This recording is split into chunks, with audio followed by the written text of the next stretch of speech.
morning. Good morning. I pray that all is well with you guys. I am Serafina Monique, and we are back with our Mental Mondays, okay? So today we're going to go over anxious preoccupied attachment, the anxious preoccupied attachment styles. So this is just like, there are like 4 different attachment styles. So this is what I want to begin with. So what I'm going to do, the plan is to explain to you what it is, what causes it, how to recognize it, and how to heal from it. Okay, so I think I'm going to do this in 2 parts. So the first 2 parts are just going to be, the first part is just going to be how to recognize it and how it's what causes it and how to recognize it. Okay, and then next time, the next part 2 will be how to heal from it. Okay, so let's see. Okay, anxious preoccupied attachment style. It is and let me find my notes. I'm gonna read my notes first, but I gotta get on the road, so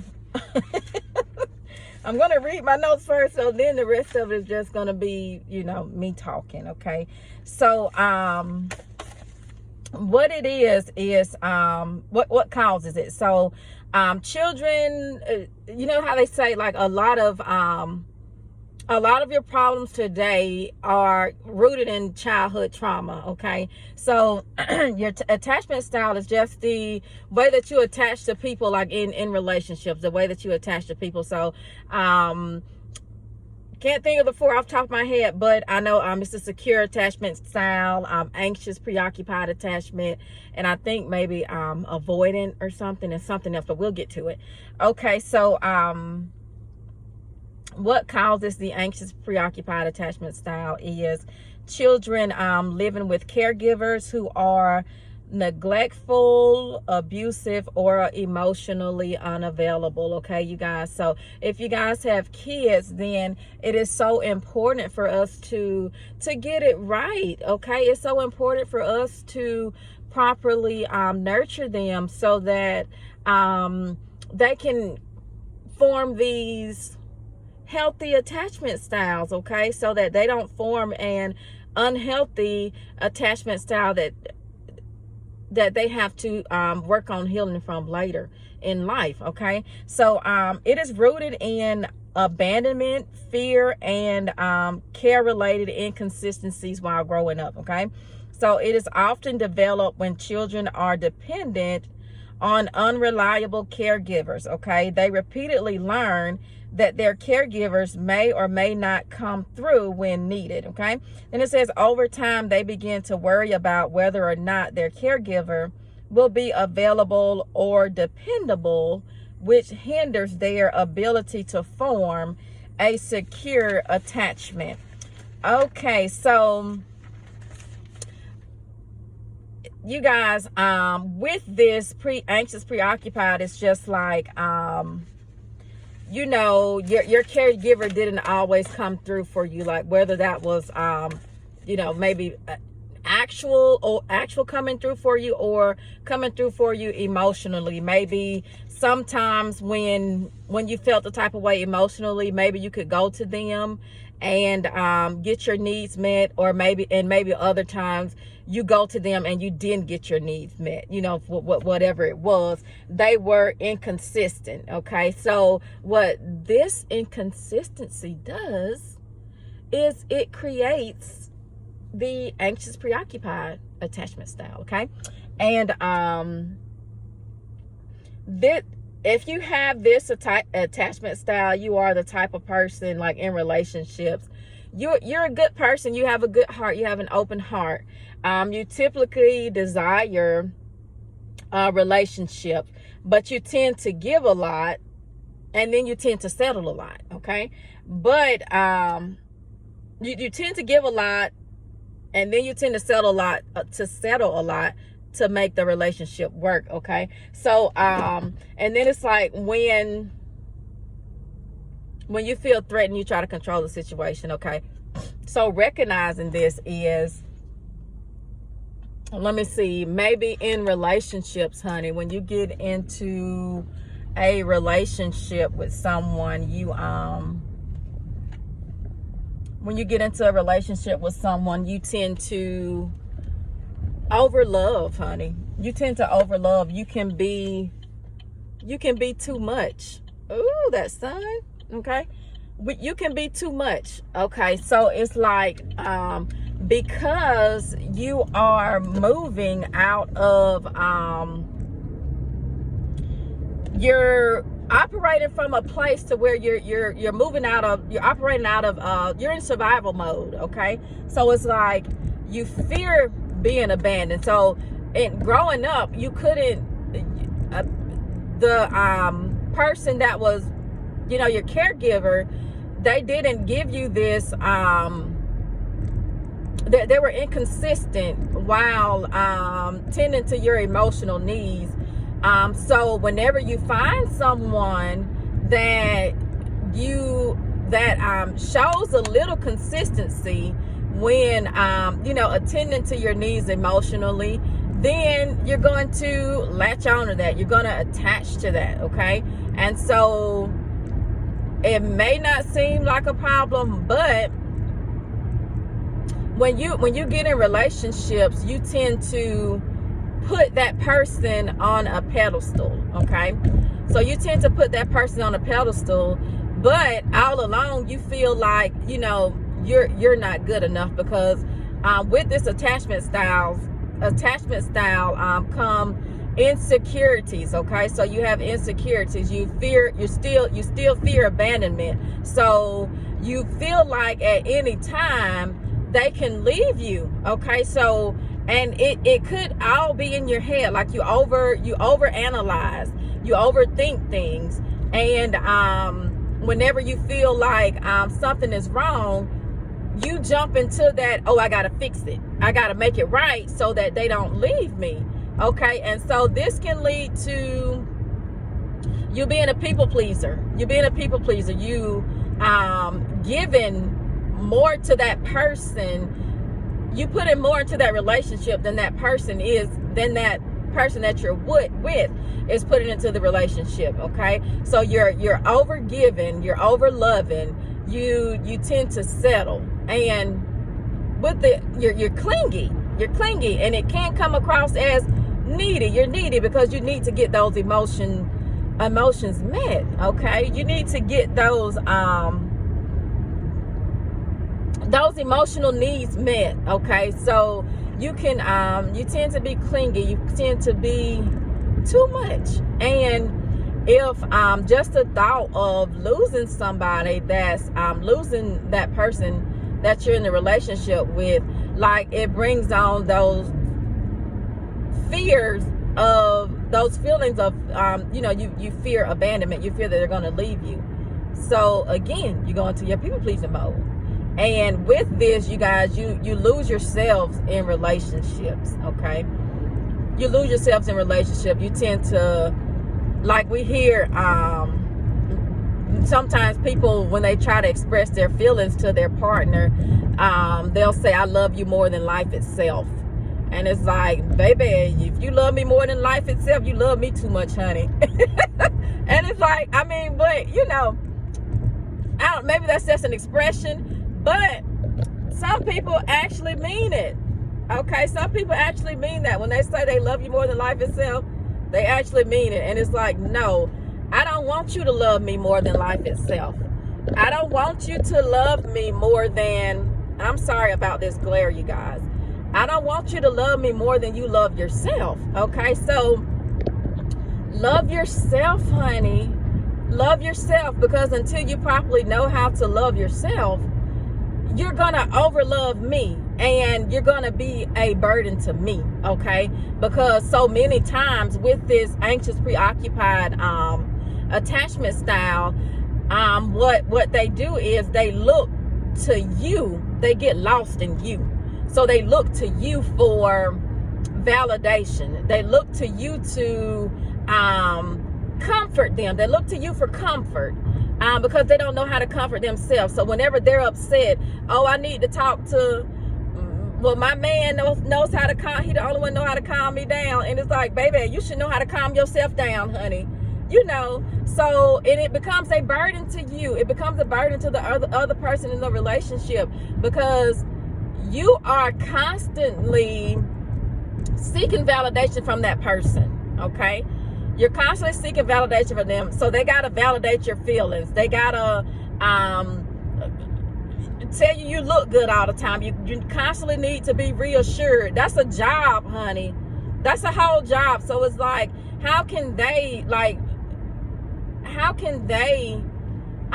do what they need to do and process what they're going through if they are constantly having to reassure you on this and that, and reassure you that you are loved, and reassure you that this and that. And it's like, you have to find a balance, okay? You don't want to get with somebody that's like emotionally unavailable. And I was listening to something, and she said most times whenever you have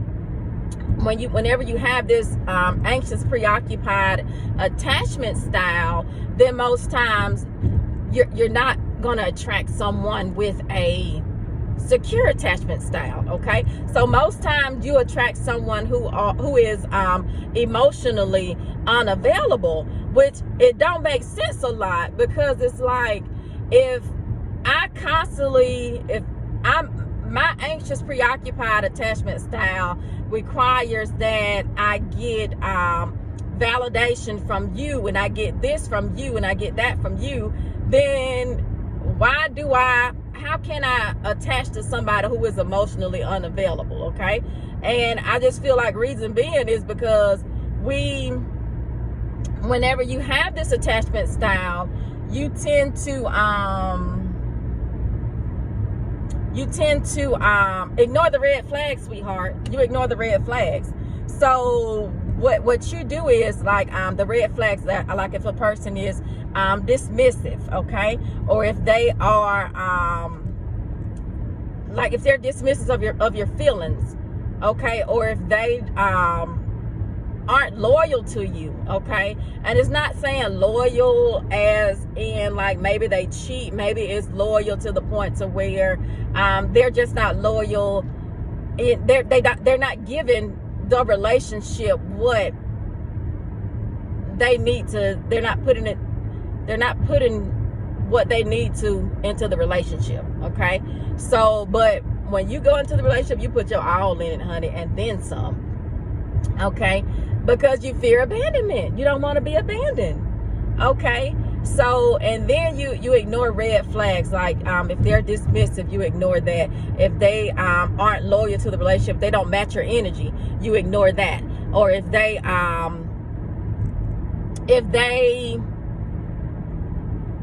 are dismissive of your feelings, like if you bring something to them, oh, this bothered, you did this and this really bothered me, and they like downplay your feelings and just be like, why does that even matter? That shouldn't even matter. You know, what I do, it shouldn't even matter. Like, you know, that shouldn't even matter because that's nothing. And it's like, well, if it's nothing, then why you do it? Like, if it's nothing and I'm telling you it's something to me, then it shouldn't be anything for you to stop, you know. So if they're dismissive of your feelings, sweetheart, you need to dismiss them, okay? And so something else that you tend to ignore is if they don't want to commit to you, okay? If they don't want to commit to you, you tend to ignore it because you tend to settle because you don't want to be abandoned. So you settle for what you settle for what this is, even though you know you want better, even though you know you deserve better. So if they tell you, I don't want to get married, then it's like, why would you and if you know you want to get married, then why would you stay in that relationship? Okay? So in a person with a secure attachment style, in their mind, if somebody says they don't want to get married, and it's like, I want to get married, so the best thing for me to do would be to leave and to find somebody that wants to get married so that we can be on the same page, okay? But with this anxious preoccupied attachment style, it's like they don't want to get married, so I'm just gonna settle because I don't want to lose them, because I don't want to be abandoned. I don't want to feel neglected, okay? So with this attachment style, you settle and you accept less than what you deserve, okay? And then also with this attachment style, you internalize things. You internalize things, okay? So it's like you take things personal, okay? So if maybe one day they come home from work and I don't know, maybe they're not, maybe they're a little withdrawn from you, and then you may look at it as what did I do? You know, what did I do? Why are they withdrawing from me? What's wrong with me that's causing them to withdraw from me? You know, instead of saying, oh, maybe they had a long day, or maybe they got this on their mind, maybe they have that on their minds, you know, it's caused to where it's causing them to withdraw from me. So instead of that, you look at it as, you take it personal. You look at it as something is wrong with you, and you're looking ahead and you're thinking that, okay, they're going to leave me. They're going to leave me. So what do? You go into your people-pleasing mode, honey. You go into your people-pleasing mode, and you go in and you try to fix something that's not even a problem, okay? And so it's like, instead of trying to figure out why they're withdrawing from you, you go in and you try to fix something that's not even broken. And when you try to fix something that's not even broken, you may tend to cause more problems, okay? You tend to cause more problems. And with this, it's just a lot, like with this anxious, preoccupied attachment style. And I listened to this girl, and she said, if you are in a relationship, if you have this type of attachment style and you are in a relationship with someone, if you're not in a relationship with someone who has a secure attachment style, and you begin working on yourself and you begin healing, and you know, you get a secure attachment style, that relationship isn't going to work out, okay? Because most times, again, if you have this anxious, preoccupied attachment style and you are in a relationship, then most time you are in a relationship with someone who is like emotionally unavailable, or someone who someone who doesn't have a secure attachment style. So because if you it's not saying you're a bad person, it's just we need to learn to find, you just have to learn to find a balance, okay? You just have to learn to find the balance. And so it's not saying you are a bad person, it's just that if you attach someone with a secure attachment style, what they're going to do is they're going to recognize that you don't have a secure attachment style. They're going to recognize that brokenness within you, honey, and they're going to tell you that, in order for this to work out, you need to heal from some things, okay? Because what they're not going to do is let you get them to a place to where they revert back to their old ways, or to where they revert back to a time to when they had this unhealthy attachment style, okay? Because this stuff is hard work coming out of, you know what I'm saying? Like it takes a lot of work to come out of. So they're not going to let you come in and take them back. No, they're going to require you to meet them up here. And if you can't meet them up there, then they just shoot the deuces, honey, okay? And on to the next. And that's just going to be it. So I just really encourage you guys, if you have this attachment style, I just really encourage you to work on it. to work on it, to, you know, heal from it, okay? And so many times what we tend to, and I say we because this was my attachment style, okay? This was my attachment style. And like a couple of years ago, I began, you know, looking up attachment styles, and then that's when I was like, oh, this is me. And then I began listening to what she was saying, and I was like, dog, that ain't normal. It's like, that ain't normal. And it's like, no, it's not normal. So when you begin recognizing what's wrong, then you can work towards fixing it. But if you don't know that anything's wrong, you don't know to fix it. So I just encourage you guys to, if you recognize anything wrong, or if you can relate to anything I've said today, I just recommend that you do some research and then seek professional help, okay? Seek professional help, because you're not a bad person. You deserve to experience a healthy relationship. You deserve for someone to come along and to properly love you in a healthy way, okay? You deserve it. And so a lot of times, you guys, like when we do meet somebody that's that has a secure attachment style, it's foreign to us, okay? It's foreign to us. So what we do is we'll sabotage it, okay? Unknowingly, you know, we'll sabotage it because it's foreign to us. We're not used to this, you know, we're not used to this. But I just encourage you, like I said, you know, this was my attachment style, but like I said, I began healing, and now I'm at a leaning towards a more secure attachment style, okay? So I'm not in a relationship, honey, but if or when I get into a relationship, I will know, you know, what to look for in the person that I'm wanting to, what to look for in a partner, okay?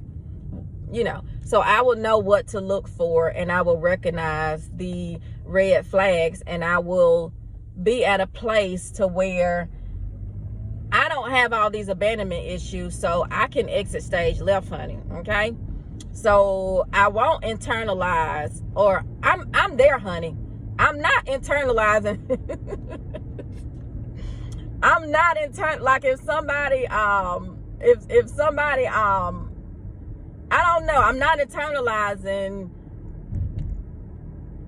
other people's actions. I'm not taking them personal, okay? So if I get dialed up, honey, and nobody tells me I'm cute, honey, it's fine, because I looked in the mirror this morning and I told myself, good morning, gorgeous, okay? I looked in the mirror and I told myself, you are beautiful, okay? So if you don't see it, honey, maybe something wrong with your eyes. Maybe you need to go get checked. Maybe those cataracts are starting to set in or something, because it ain't Serafina, honey.